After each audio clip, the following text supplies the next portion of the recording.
Hello, welcome. It's All for United. It is the men's channel again. Do not change your television sets.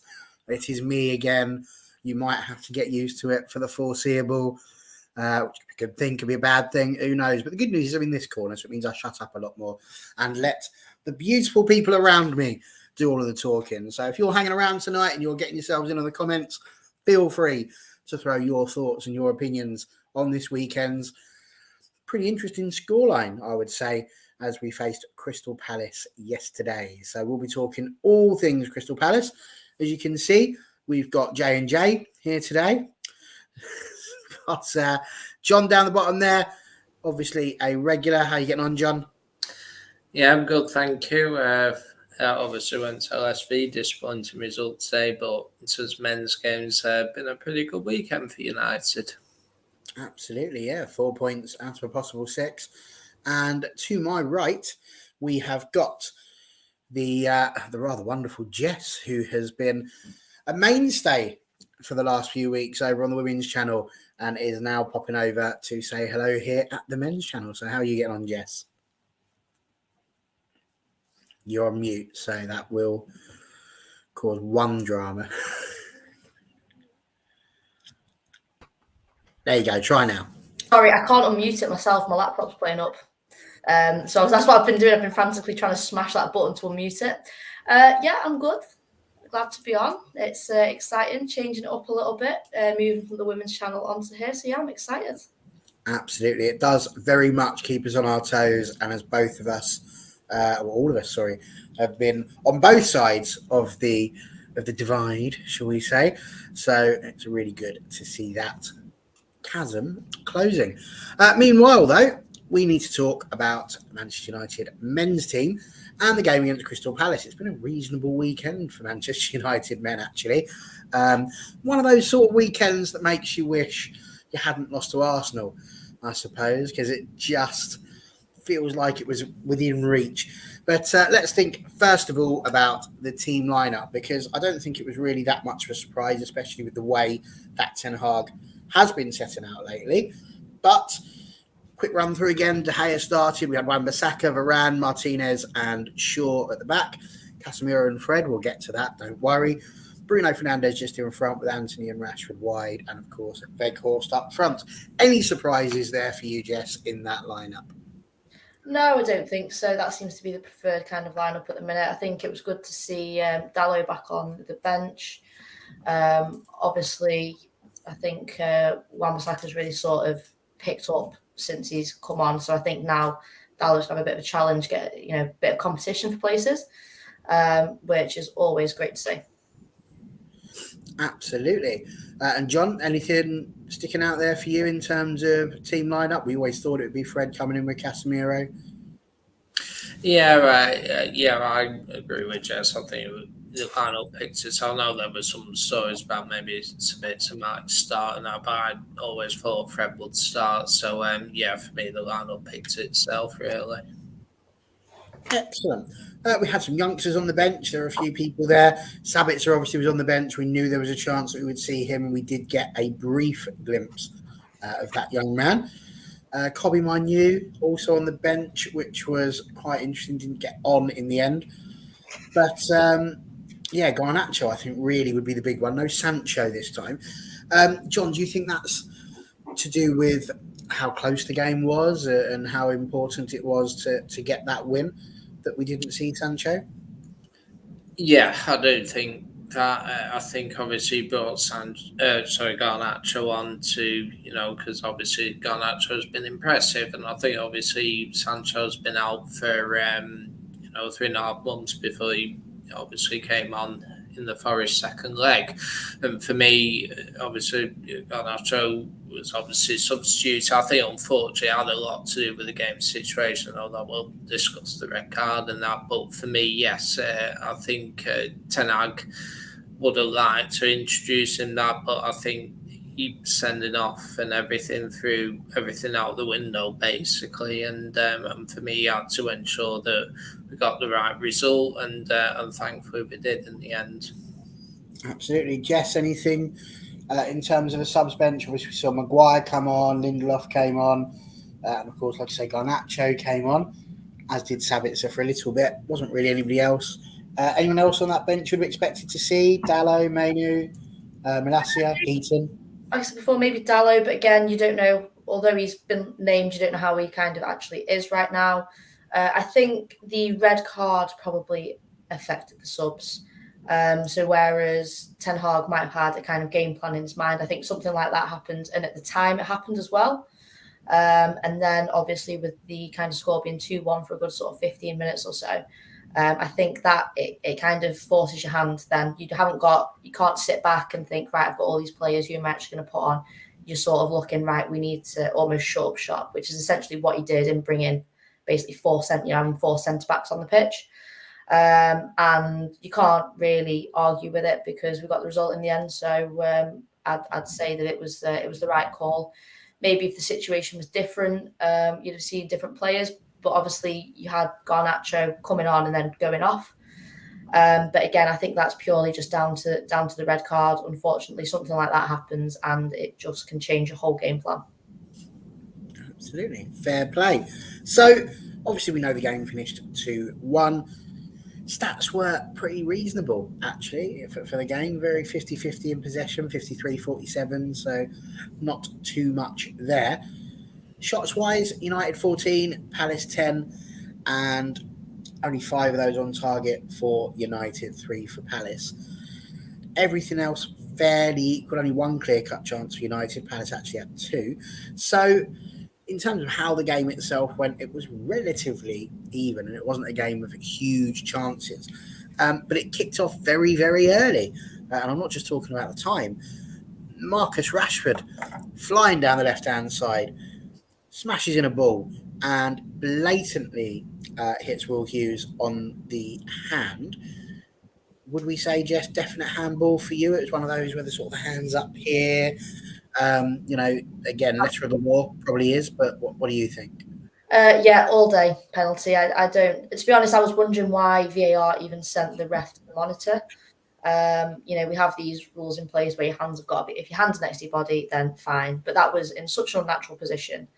Like you say, it's like up here. So yeah, my only comment on that was why the ref needed to go to the monitor to look. VAR is there, at some point to make a decision, and to me that was so clear cut. I don't know if that's just me being biased as a United fan, but to me it was so clear cut that the ref didn't even need to take a look at that one. Now, John, it's frustrating, isn't it? Because you see something like that. I thought for Will Hughes, it's up there. It isn't an unnatural. I completely agree with Jess. But it's just that idea that was blatant handball and a penalty. And then when we travel back about a year ago to that game against Middlesbrough, when the arm was like out here, he looked like he was trying to do a David De Gea type save to get the ball. Nothing, that is allowed. I could even go much to, I do agree with you, but of course we should have had a penalty on McTominay in the first game against Palace as well, and I just think I do completely agree that, obviously the difference was Middlesbrough attacking, and they have that stupid rule that you can't score a goal if you handle the ball, but if you handle the ball and pass it to one of your players and they score, then it's allowed. I think it's a stupid rule, to be honest, but and obviously I'll come on to VAR decisions and other rules in due course in regards to Casemiro, but in regards to it was definitely handball, and I do agree with Jess. It's like, send them over. Well, you should have given it in the first place. My opinion, it's clearly in an unnatural position. It's like his arms up, like your arm. Obviously we see defenders putting their arms behind their back a lot of the time, and if it strikes his arm with his arms here and that, then you can understand it. But if his arm's like that, and it hits your arm, then it is handball, and it doesn't matter how close it is, you can't put your hands up in that situation. So yes, I do think it was the right decision now, but I agree the handball rule, at both ends of the pitch, it needs to be changed, to be honest, and obviously it's one time this season where Rashford has benefited from the handball rule, hasn't it? Absolutely. The Hulkster's in. He says the ref's too scared now, so they go to VAR. I don't know. I don't know that I necessarily agree with the fact that the refs are too scared. If anything, I think if they're too scared of anything, it's that they don't want to be seen to be getting things wrong. But it's a perfectly valid point to make. I'm not entirely sure who Man U winners are. We've not seen them before, but they said they had 100 to 1 odds on United winning the league. Where do we think the team will finish? Well, I'm sure we might get to that at some point in today's show, but I think top 4 is looking likely. So, yeah, good question, as Connor says below. So we might come to that when we've got a little bit further through the review. But nonetheless, penalty was given. As we said, all day long a penalty. I don't think anybody can disagree with that. But Fernandes steps up to take the penalty. Now he's got a way, isn't he? You know, people used to talk about Pogba and his little penalties that would take about half an hour for the run up to take place before he finally tried to drill it past somebody. He loves that little hop, skip, and a jump, and it always terrifies me. Does it terrify you, Jess, when he does that? To be honest, with him, not so much. With a lot of other players, yes. But his conversion rates are pretty good. I was actually just going to try and have a quick look and see what his conversion rate actually is. Because I know when he first joined United, he'd hardly ever missed any penalties, and that's always been his technique. So obviously, I feel when you do something like that, if you miss, you're going to get ribbed, and you're missing because you've done that. But I do think his conversion rate is pretty good, and no player is going to score every single penalty. But it's very unlikely that a player is going to score every single penalty. So to be honest, for him, it kind of works. So I'm not bothered. He can carry on if he carries on with a decent, or what seems to be a decent conversion. I'm more than happy with that. But yeah, I was just going to try and have a look and see how many he's scored kind of in his lifetime. Just going to do that little bit. Well, he's missed his last 2 before that, and before then he only missed 1 in 2016 or 17, I think. I know it was really good. I've kind of lost track of what he was doing, but I know when he first joined United, and he's always done that. So yeah, to me it doesn't bother me. Not like that Pogba run up when he did that. That's stressful. Yeah, it was very stressful. The most stressful thing was actually getting there. You know, it was like I say, ages, far too long to be run out for a penalty there. So yeah, he did score it, John. He sent the goalkeeper the wrong way entirely, which is the whole idea of it. But it's one of those again, isn't it? When it's taken like that, the goalie guesses the right way, chances are he's going to save them. So in a way, you would say the technique is designed to bamboozle the opponent. And if he successfully wins that battle of the mind first, then the chances are he's going to score. But if the goalkeeper goes the right way, it's a bit more of a stressful experience for all those watching. Absolutely. And I mentioned he missed his last 2 penalties. And the last 2 penalties he missed, the keeper didn't save. You know, the one, it was against Villa when he blasted it over the bar. And the other one was Arsenal when he hit the post. So that's through him misjudging angles or whatever. Clearly it works for him. There's only been 1 penalty where he, in the last 6-7 years, where the keeper saved it, you know, and clearly it works for him, you know. And for me, I do agree it's not my preferred method to take a penalty. Yeah, obviously we've had some great penalty takers down the years. You know, I prefer like the way Van Nistelrooy used to run up and strike in the corner, and that for me, Cantona was the best penalty to take. I think only twice did the keeper dive the right way when Cantona took a penalty. And clearly Bruno, whatever he does, he must wait for the keeper to make a move and then he'll stick in the other corner or something. So for me, he's a very good penalty taker. So all that matters with a penalty is how many you score, basically. So, you know, if he's scoring a load of penalties, that's what works for him. Who are we to judge, ultimately? As you mentioned Cantona, I feel like I need to ask this question now. Who's the better penalty taker out of Cantona and Dennis Irwin, do you think? Cantona. You would have chosen Cantona because Irwin was Well, he scored 2 identical penalties in a cup final. And he said there was no pressure. But who was very good? Steve Bruce was a great penalty taker. Cantona or Fernandes then? Pardon? Cantona or Fernandes? Oh, Cantona. Still goes Cantona. There you go. Like I just said Cantona was the best. The only one you could argue who was arguably better was probably Letitia, maybe. But Cantona was the best in the United, in my opinion. I seem to recall Graham Lasso not being too bad when it came to a penalty kick too. He was a pretty good left footer. So there we go. Jess, did you manage to get the statistics, or has that evaded your fingertips? No, I just clicked on the first article and it said that he has a 90% conversion rate. So he's scored 90% of every penalties he's ever taken, and that includes the ones from the game. So to me, that is a fantastic stat. Yeah, like you guys, not a huge fan, but if it works for him and he's got a 90% conversion, don't change it, mate. You do you carry on. Absolutely. Jarvis saying the same thing. Trust Bruno on penalties, and I think you've got some. Can I just make the point that for me, Bruno is better than Ronaldo at penalties. And for some reason, we put Ronaldo on penalties for a lot of the time. For me, I'd go Bruno. We should have gone with Bruno every time, in my opinion. Did you really just preface that with "for some reason," as if Ronaldo, Messi, do the best. I was like, Messi has missed a quarter of his penalties. Ronaldo's missed penalties.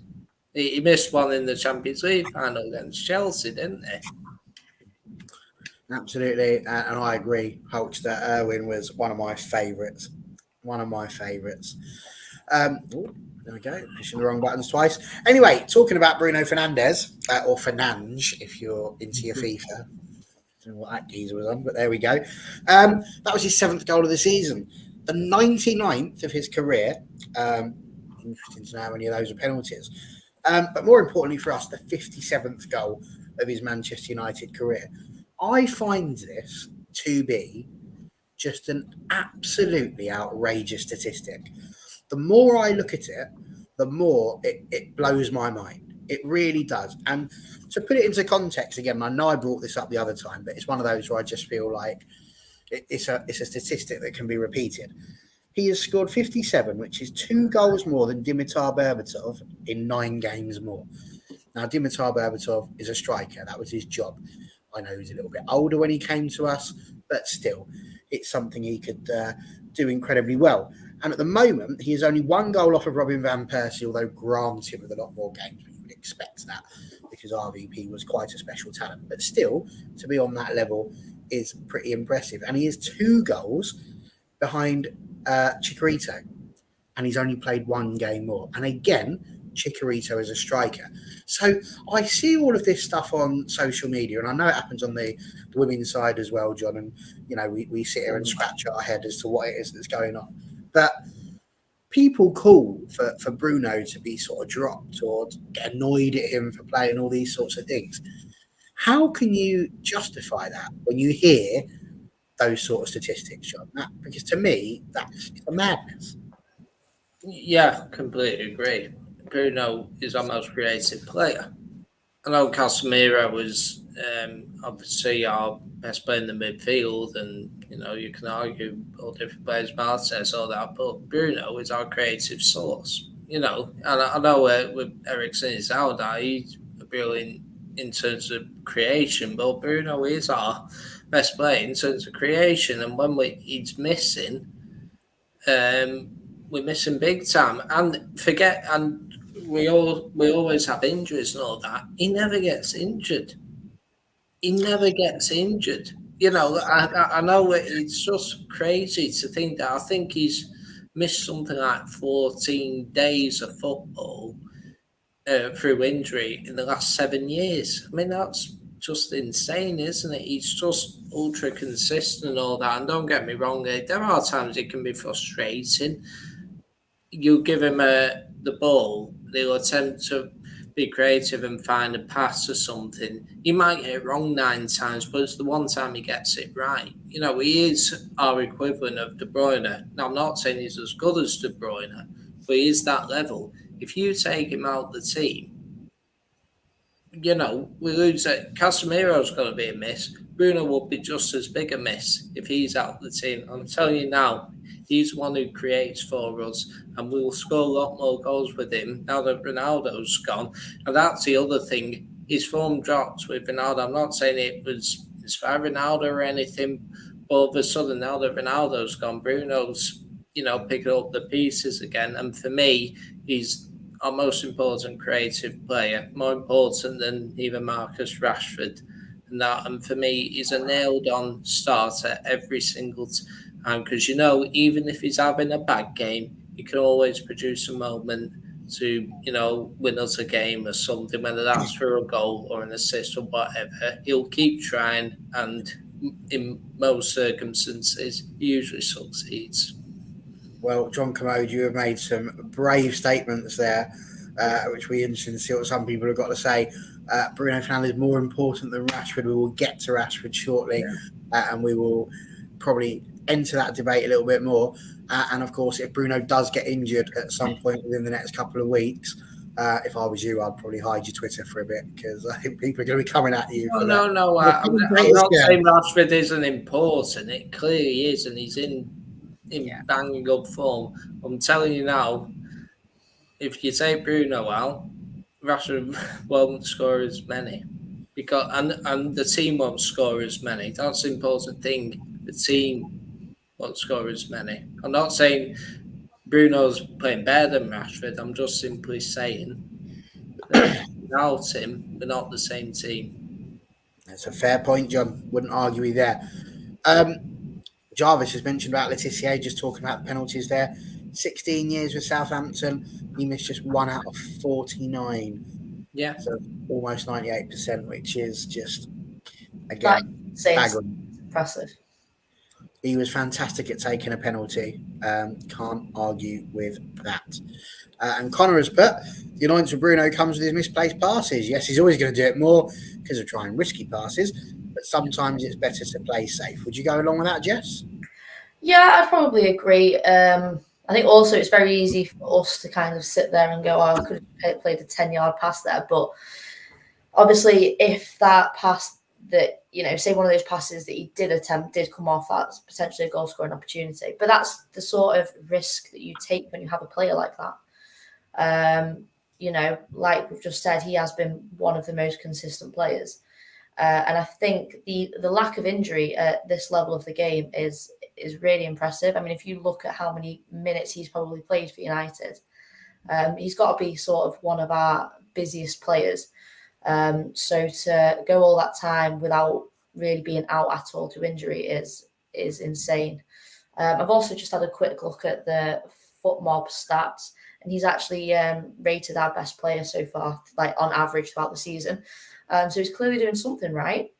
And like John was kind of saying, in some ways, yes, you can say that he's more important than Rashford because someone's got to give Rashford those balls, or someone's got to progress through the phases of play.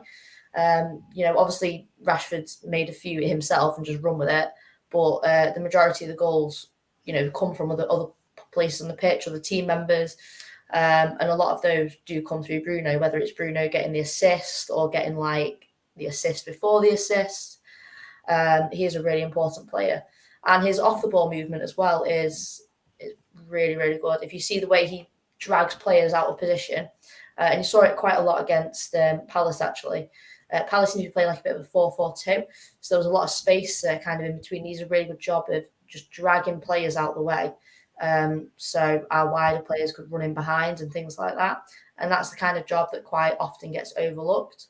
But also I think people kind of go for him a little bit more when he does have a bad game because he is so important for United and because United fans are always banging on about how good he is, because he is.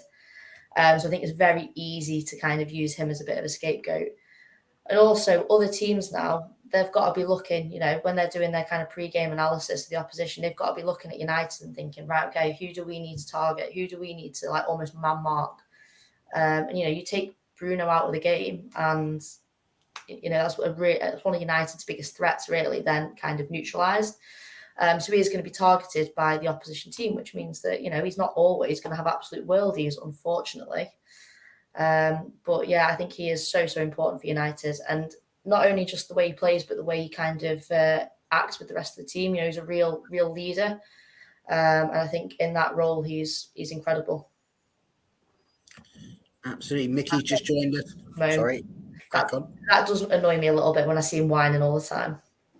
Yeah, he does love a good moan, absolutely. And in that respect, John and Bruno are the same. So it's all good.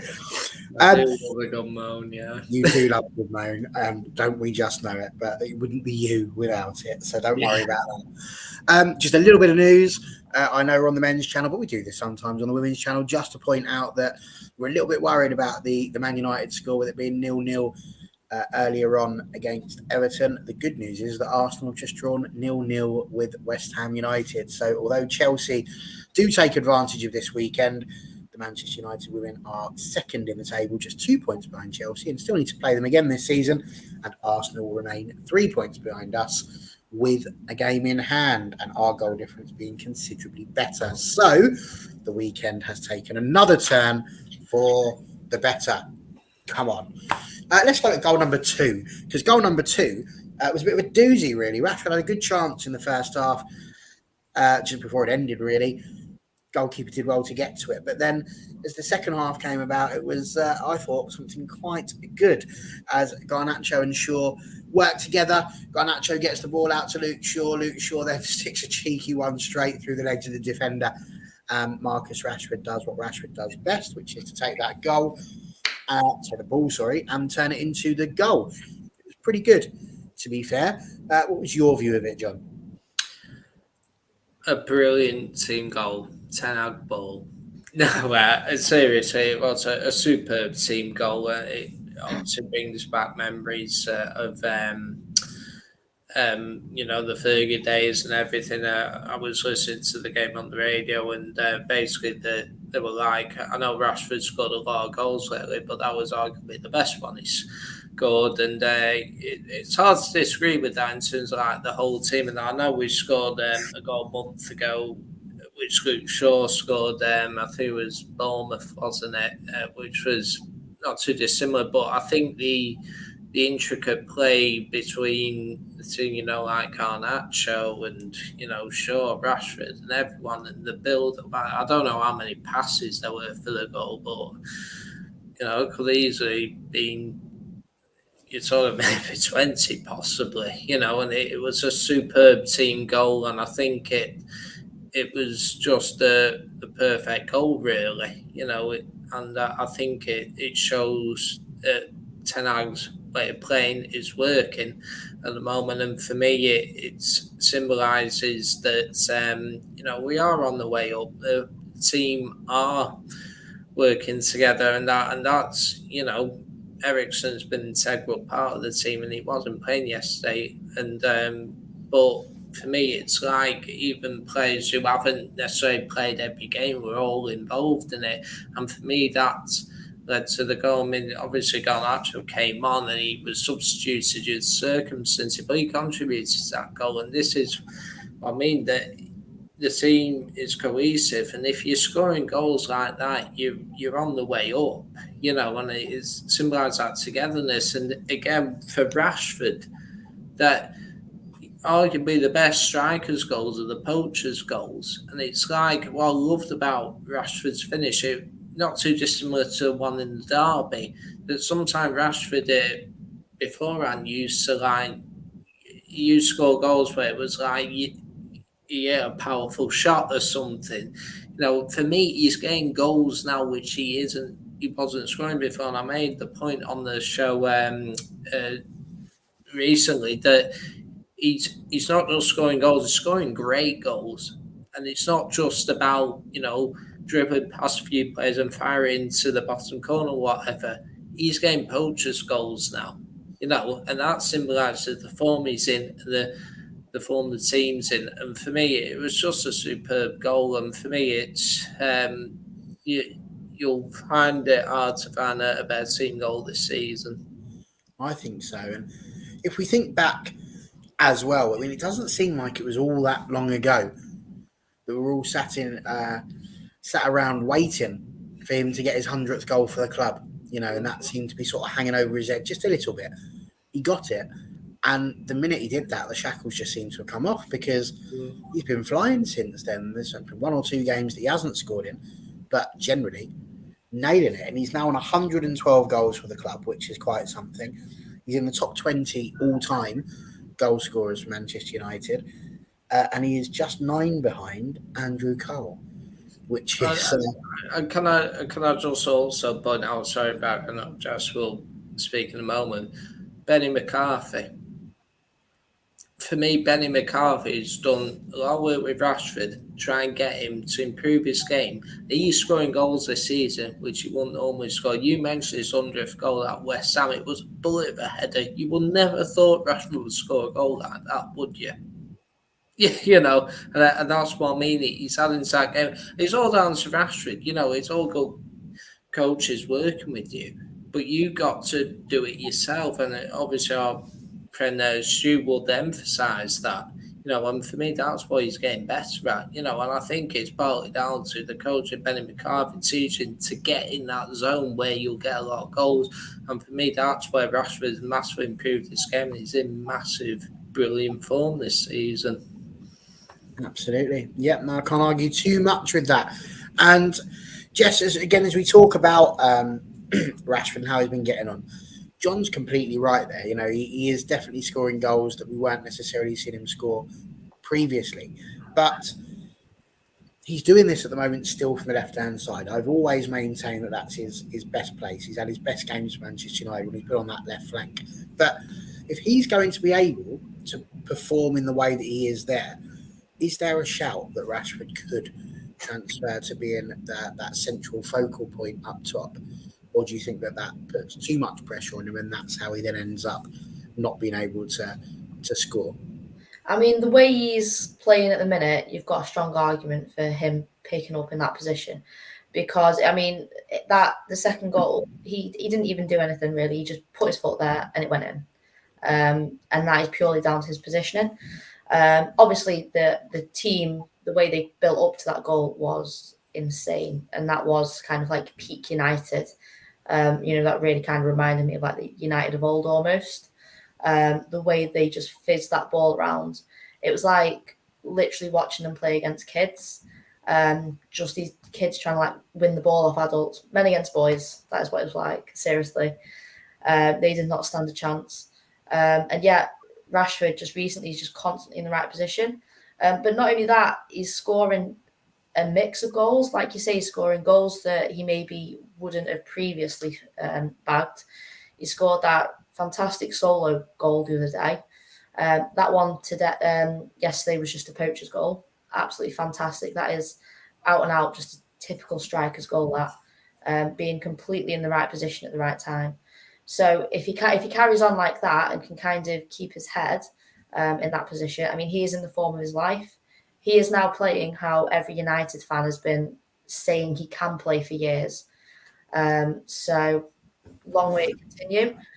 Teams are going to start figuring out how to kind of wear him down. And we have got hope that he stays injury free. I know he has picked up a few niggles in the past. But if he can just carry on as he is, I don't see any reason why he'd stop, because like I say, he's scoring a nice mix of goals. So he is really hard to defend against at the minute. Because, these chances that he's kind of getting on the end of can come from anywhere. He can create them himself. He can get on the end of crosses. Or like that, he can just pop up and just knock a little side foot into the goal, basically. Absolutely. So Neil's jumped on. Yeah, that's definitely John again. We do like to get John on. His laugh's not quite as infectious as Michael Richards, but we enjoy a bit of John Commode. Now we're going to move on to this bit, because this is the next part really that occurred, and it all came about with what seemed to be a bit of a push on Anthony. We do have one of those really interesting pitches, don't we, where we have what can only be described as a death trap. If you can't stop yourself, because you're immediately off the edge and into the hoardings. So, there was a little bit of that. And then all of a sudden, it all flares up. Now, Anthony, for me, is at the epicenter of all of this. It's his temper that kicks off the affray, should we say. And at that point, it all just blows up. And that's what happens. As soon as that occurs, you see people getting involved, and the melee is always going to happen because people trying to stick up for one another and all of that sort of jazz. Now, it's interesting because Ten Hag, after the game, very clearly stated that Casemiro shouldn't have done what he did. Now, when you look at the highlights and the review, there's a different angle. The angle clearly shows that Casemiro has got hold of the shirt rather than around the neck. The angle the referee looked at 100% did look like he had grabbed him by the throat. The other angle quite clearly shows that he hasn't really got around the throat. He's picked him up by his shirt collars. Now, the point that Ten Hag makes is that there is literally loads of that happening. There's slaps going around. There's other people grabbing each other. Why do you think, John, Casemiro was singled out as being the only person within all of that who deserved a red card? Because, as I think even the Match of the Day panel said, we could have ended up with about 4 players on each team, realistically, the amount of grabbing that was going on. Yeah. Do we appeal? Mickey Dunn says we do. And I don't know that it's necessarily about whether it's malicious or wrong one. I don't know if that's about being malicious or anything like that. Yeah. But what do you reckon? Is it appealable? Well, what I would say is this, that Anthony obviously reacted, I would agree. But he was body checked by Shirley. He wasn't, and I know he shoved him off to the side. Now, Shirley intentionally meant that. He deliberately body checked him. He didn't put his hands up or anything, but he body checked him. That caused Anthony to go to the side, didn't it? So for me, it's like you look at that and think that's what started it. There's no need for that. As for the Casemiro, I think that, I'm not usually one for conspiracy, usually, but you look at so many decisions are made in the game. All that. It's clear and obvious. I do agree. It's like collar, neck, whatever it was. It was, daft from Casemiro. That's the first thing you point. It was unnecessary from him. All that. But you look at Hughes. He didn't react in a way that he's trying to strangle me or whatever, And ultimately, I do agree. It's like there was a fracas. You need to look at the actions of every single player in that situation. If they had done that, they would have noticed Ayew grabbed Fred by the throat and shoved him. Fred attempted to, whether it was a slap or whatever. That's the kind of thing that you're looking at. I'm not saying what Casemiro did was the right thing to do. I don't think it was. But for me, if you're going to send him off for that, sure you got to send Ayew off for grabbing Fred by the throat. Why didn't they look at that? You have to look at the actions of every single player in that situation. And for me, and the other thing with the referee, he saw the Casemiro incident and it was in slow motion. That's the other thing, and it wasn't live and that. So for me, it's kind of like, I'm not arguing Casemiro what he did was wrong. But for me, if you're going to give that a red card, you got to give others a red card as well. You might decide, I'm going to book Casemiro for that, or book Ayew or whatever, but to single him out is stupid because you have to look at every other player that was involved in that situation. And for me, they singled it out. And I actually think a lot of these decisions are made, and I'm not usually one for conspiracy, on the game situation. United were 2-0 up with 20 minutes to go. Casemiro did that, gets red carded. For me, is it purely based on to make a game of it? Possibly. Yeah, I'm not usually one conspiracy, but it's kind of like, we've had a couple of incidents with Rashford handballs, that kind of thing. You could even argue the Bruno goal in the derby. If you give the goal, it's 1-1 with 10 minutes to go. I just think with these kind of decisions, is it based on that? Because they clearly saw Casemiro, but why didn't they look at every other player? And for me, is that, I'm not usually one for, making accusations that is that what it's based on? I don't know why they would single out Casemiro in that situation. I'm not saying that stupid. I wouldn't appeal it personally. You just accept it, you deal with it. And there's the other argument, if it goes wrong, you can miss a fourth game as well. So for me, just accept it, deal with it. But I will be having to say, if you look at Casemiro one, why aren't you looking at all the players? It's an interesting point you make, and Connor's actually put down here that he agrees with you for once. He agrees with me. Fairness to Connor, that did occur just before you fully unveiled your conspiracy theory. So I'm waiting to see. But I just think I'm just saying I'm not into like conspiracy and all that. But I think a lot of it has to do with the game situation. Why would you pick that one out and not look at all the things? It is very strange. I don't know why they didn't. And to be honest, I think Ten Hag put the nail on the head really when he said VAR didn't intervene when there was an elbow a couple of games ago. Why are we intervening for something like that? You just want that consistency. And if it's something that's going to have been, Howard Webb came out and said it's got to be a clear and obvious error. What's clear and obvious about what's happened there? He's grabbed him around the shirt. It's not clear and obvious, clearly, because another angle clearly showed that Casemiro hadn't done it. It's also clear and obvious how you grab Fred by the throat. That's what I mean. So lots there on that one, lots there. And interesting fact about Casemiro, I don't know if you know this, but I found it on my Twitter and it was absolutely amazing. His surname is actually Casimiro. So it's Casemiro. But in his first game, and I've forgotten which club it was for, probably Real Madrid, but he played there and they put the name with an E on the back. They made the mistake.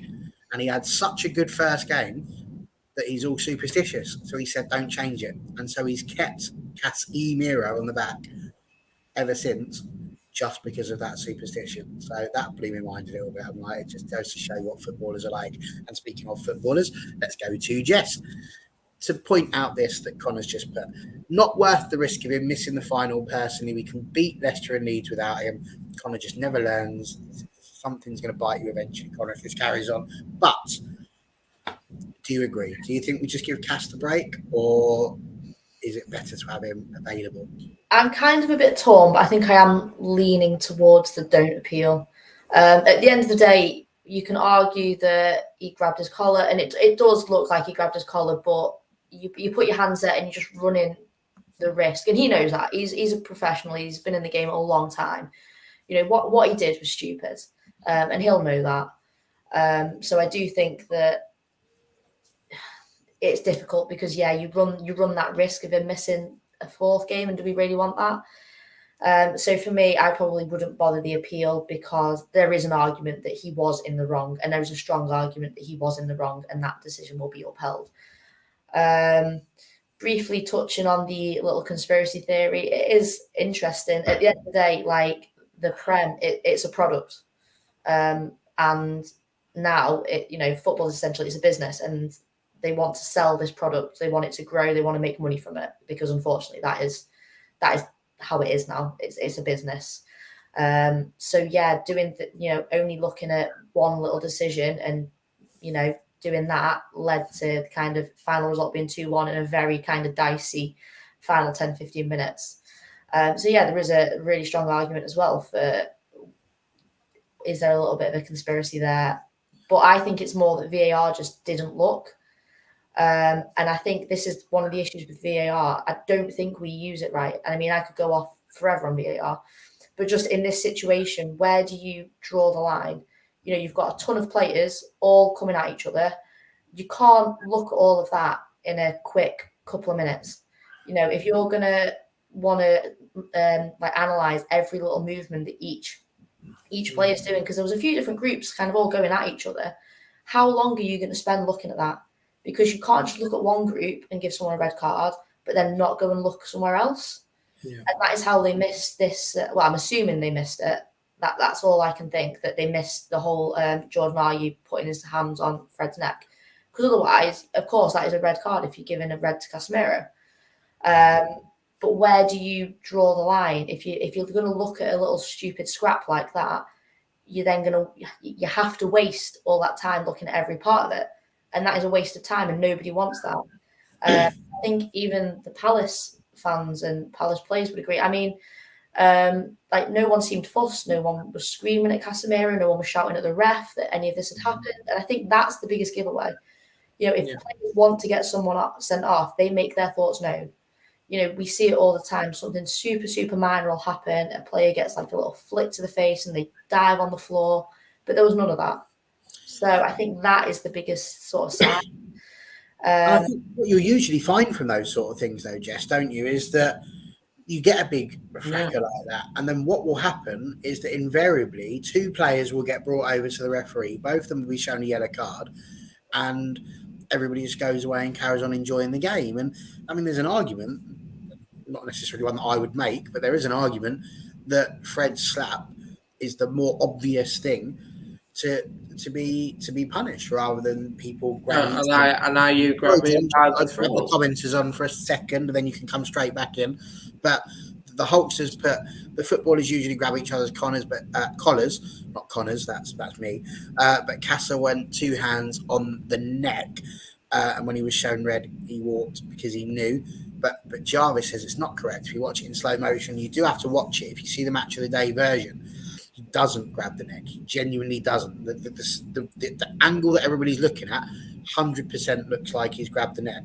But when you see the sort of the flipped round view, so we're looking at it that way. If you turn and look at it that way, you can see much clearer from the back of the opponent that he's grabbing the sides of the collar, and there's no point where he's grabbing it. And if you look at Casemiro's face, there's no anger, there's no malice, there's no, I'm going to...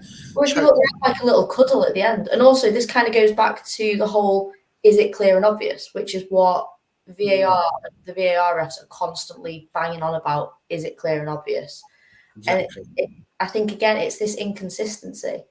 1 week, that's a red. The next week, they don't look at it properly, and it's not a red. So United fans, we feel hard done by. We feel like they're doing it because it's United. And that's where, you know, we start thinking of these conspiracies and like they're just trying to make the game more entertaining. And yeah, I mean, to be fair, there's a really good argument for that, because you see it across the board in loads of games. You know, decisions that will go for us, but also against us sometimes. And it is this lack of consistency, because if they spend longer looking at that footage, they'll find other things. But we don't want them to spend longer looking at it. We want to get on with the game. We don't want to have to sit and watch them like analyze every frame, because you slow down anything and it's going to look terrible, or, you know, it's going to look a certain way if you slow it down enough. So whilst I do think that, once it was seen, you've not really got much argument.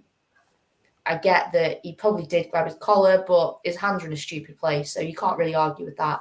Yeah. But I think the biggest issue is, if you're going to look at that, then you've got to look at the whole thing, and then you've got to waste a load of time doing it, which is just pointless. And that's exactly the point I was going to make. It'll take forever to do it. Well, it'd been the safest thing, just say, right, you book Anthony, you book Shirley, wasn't it? You book them. And I stress the point, I'm not defending Casemiro. What he did was stupid. You know, he should never have done it. You know, for me, he put himself at risk.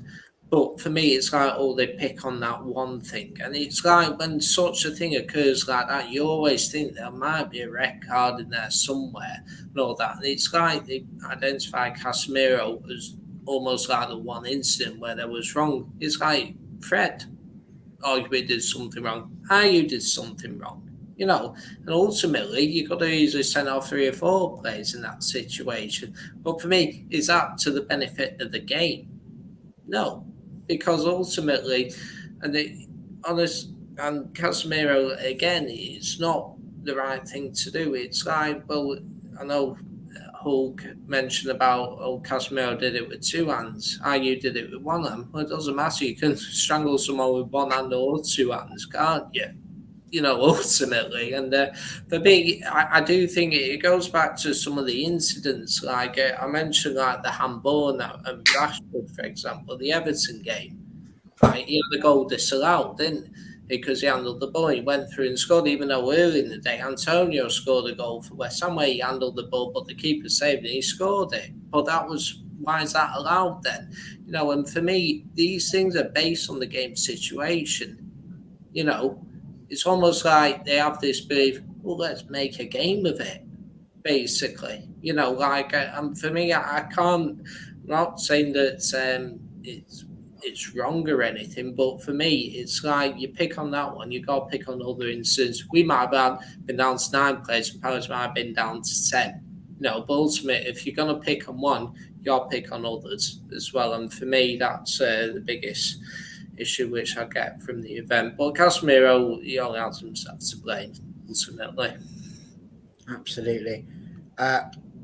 And this was brought up actually in the last show that I did here on the men's channel.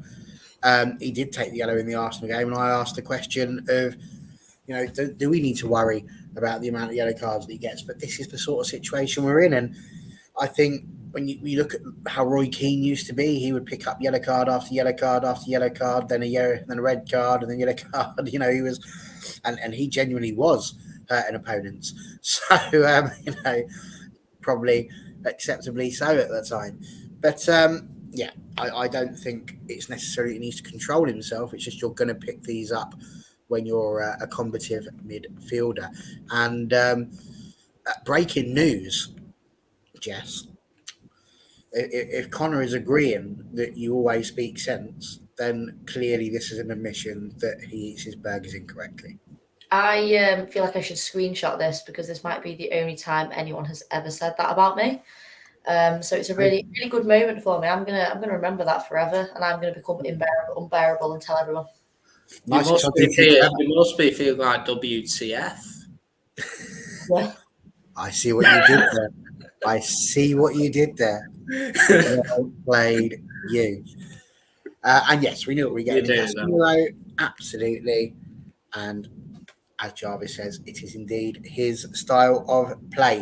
Right, onwards, we conceded a goal, which was rather annoying. Yes, it is. It absolutely is. And you said it. So, no takesy backses. Anywho, so we did concede a goal. It wasn't the world's best goal to concede. The first corner was saved quite well by David De Gea. I watched it, and it's one of those where you hear the commentators, it's a brilliant save from De Gea, great reflexes. And it's one of those where it's coming here, and you just go, yes, your reflex has got to be good to push it away. But let's be honest, anyone that's ever done like an aqua class in a gym probably could have had a go at getting their arms out enough to push that. So I wouldn't necessarily say it was the world's best save. But either way, where it ended up was for another corner, and nobody seemed to attack the second corner too well. And boom, in it goes, and we are 2-1. And all of a sudden, the game is a little bit more frantic. We held on well. The likes of the Butcher getting his last-ditch tackles in. We just about managed to hold ourselves on, and it was eerily similar to the last game, insofar as we could have conceded something at the end. I mean, obviously, in the last game against Palace, they weren't exactly peppering us, but, they had an opportunity. And again, they had opportunities again. How proud can we be of that performance defensively, John? Brilliant. Yeah, absolutely superb. Obviously, we were all fearing the worst when they made it 2-1 and that. But it goes down to, like, if you think the added time, there were 7 minutes, and I think it was around 8 or 9 minutes by the end. We played practically 20 minutes with 10 men, almost. And I think after the second that they scored, we played 22, 23 minutes with 10 men. That's a significant time. And what was most pleased and ultimately, I thought bringing on Sabitzer for his debut, he made a good contribution. I felt he kept the midfield steady in that, and obviously he gave us. The ref gave a stupid free kick away when he won the ball fairly when we were on the counter attack and that. But for me, managing the game situation, obviously Garnacho came off even though he was a substitute. And I hope that, I'm sure Ten Hag would have said, look, it's the game situation. I think it made complete sense to try and get the win over the line and that. But I think it symbolises the momentum we've built at home, 13 games, 13 wins in a row at home. And I personally think it's the character of the team and also the atmosphere, Old Trafford, we're buying into the team.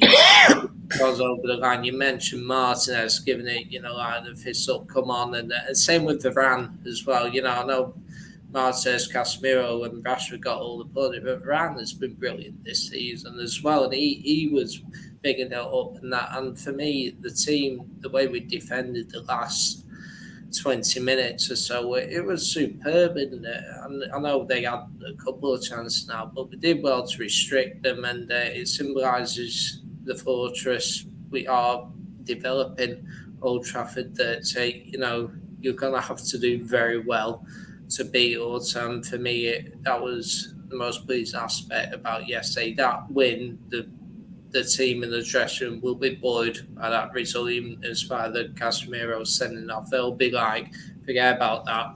We won a tough game by the end and we earned it. And I thought we were full value for the win.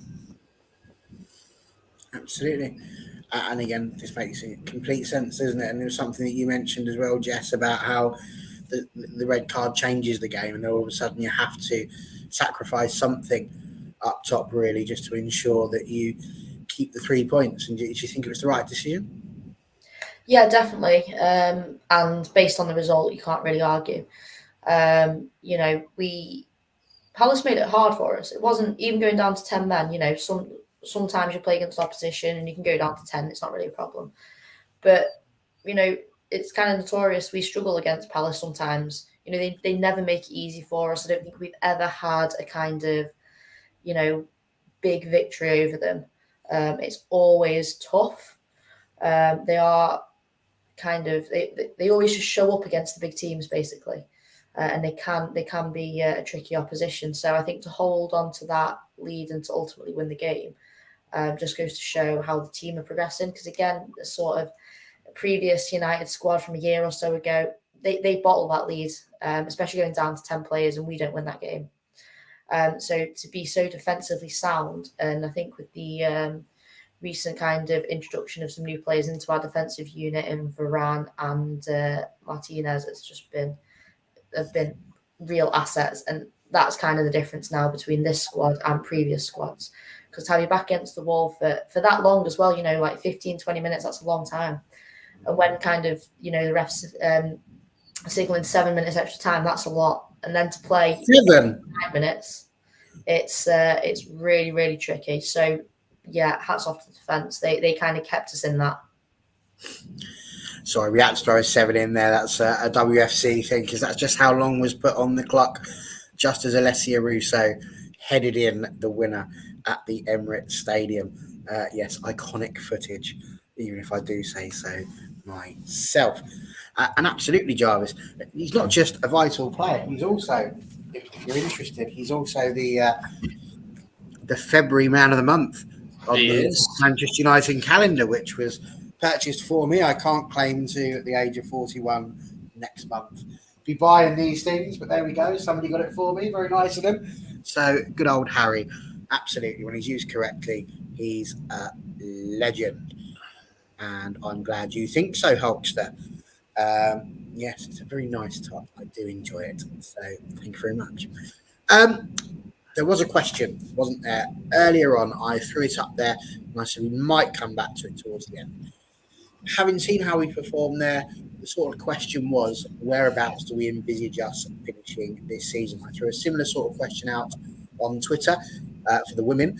We will reveal exactly how those results went probably tomorrow and maybe even on Wednesday, which is a very interesting conversation. But let's have a similar sort of conversation now, very quickly, about how we feel United's chances are going forwards. Connor put it up, possibly a title charge again. Where do you see? Not what's successful, where do you see United finishing at the end of this season? And we'll kick off with Jess on this one.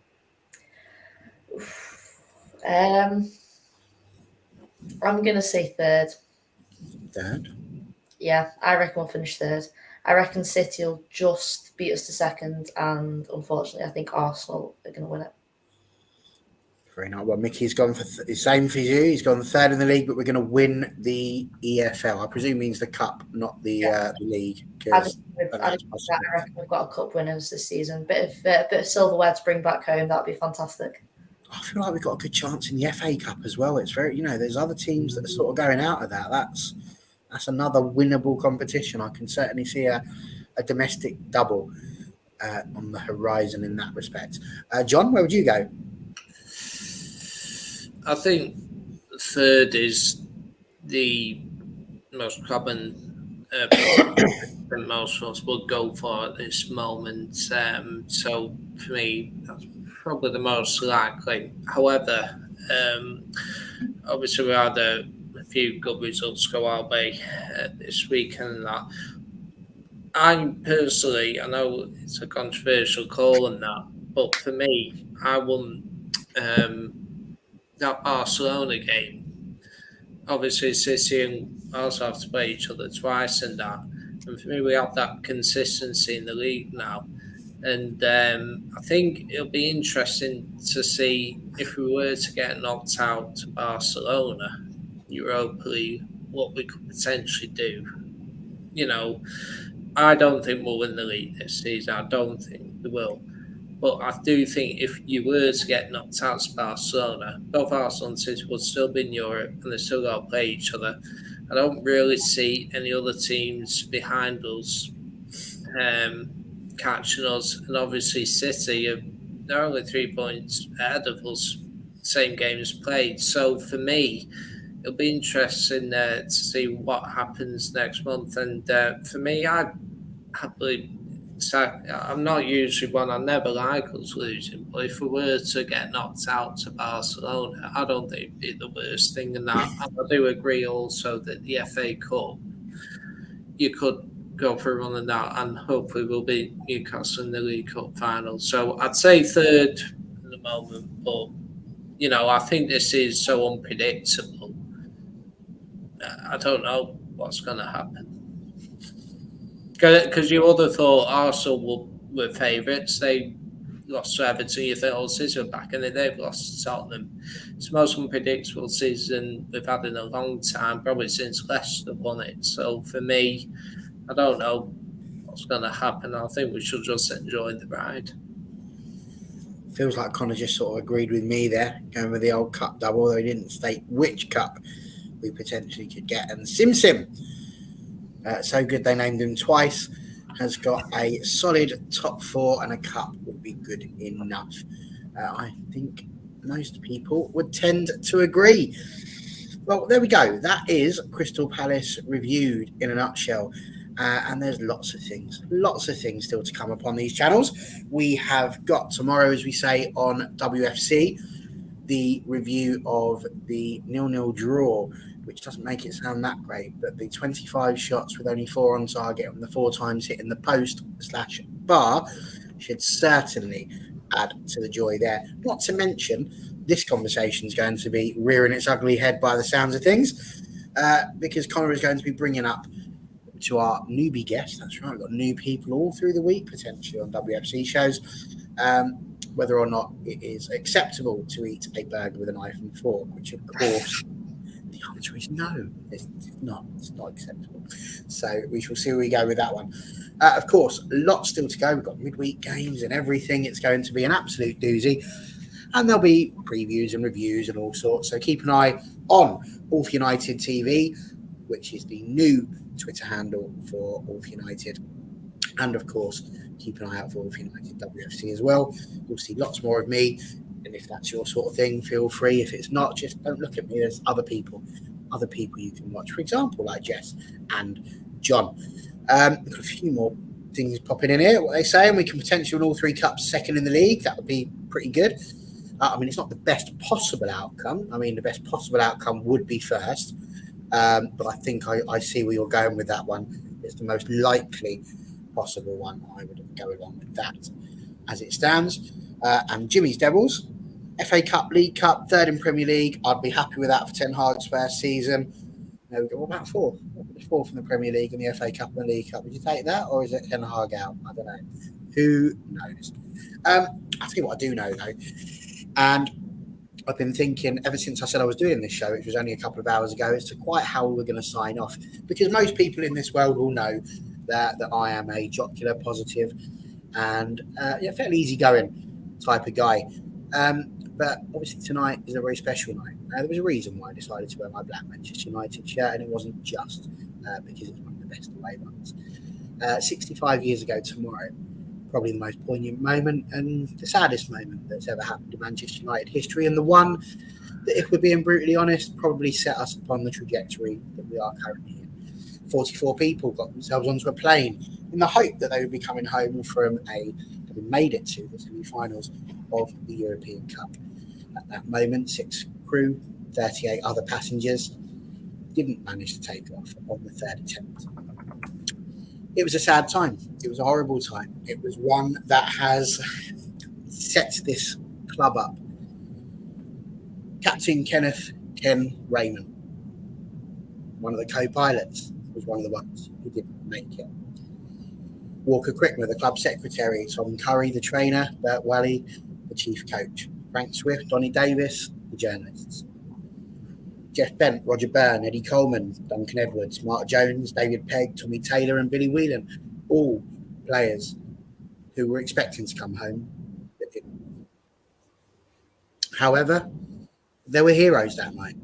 Harry Gregg, Matt Busby, surviving as long as he did to then go and recreate this club, and 10 years later to go on to win the European Cup. It's the saddest of times for us as Manchester United fans, but let's be absolutely clear. From the Busby Babes, from the Flowers of Manchester, what a garden we did grow. Tonight, all of us here at Wolf United will remember what happened 65 years ago tomorrow.